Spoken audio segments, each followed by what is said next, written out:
नमस्कार मित्रांनो, DDM news चॅनलमध्ये आपले सर्वांचे स्वागत आहे। विकासाच्या नावाखाली होणारी कत्तल कोण रोखणार?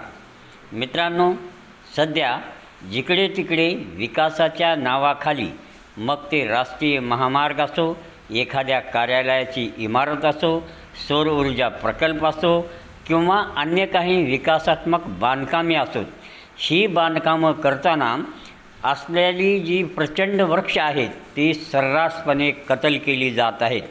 या वृक्षतोडीमुळे पर्यावरणाचे मोठे नुकसान होत असून वातावरणातील तापमान वाढण्याचा धोका निर्माण झाला आहे।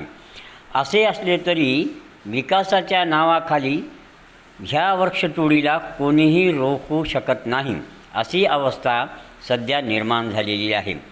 हजारो किलोमीटरचा राष्ट्रीय महामार्ग असो, हा महामार्ग करताना या महामार्गाच्या दुतर्फा असणारी जी वृक्ष आहेत ते सर्रास तोडण्यात आलेली आहेत। तसेच एखाद्या शासकीय कार्यालयाचे बांधकाम करताना किंवा बसस्थानकाचे सुशोभीकरण करताना किंवा सौर ऊर्जा प्लांट उभा करताना त्या ठिकाणी असलेली झाडं ही तोडण्यात आलेली आहेत।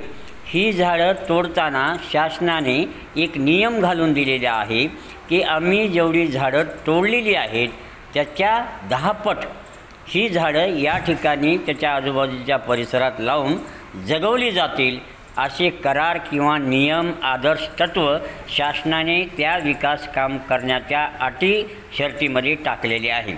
परंतु याचं कोणीही पालन करत नाही।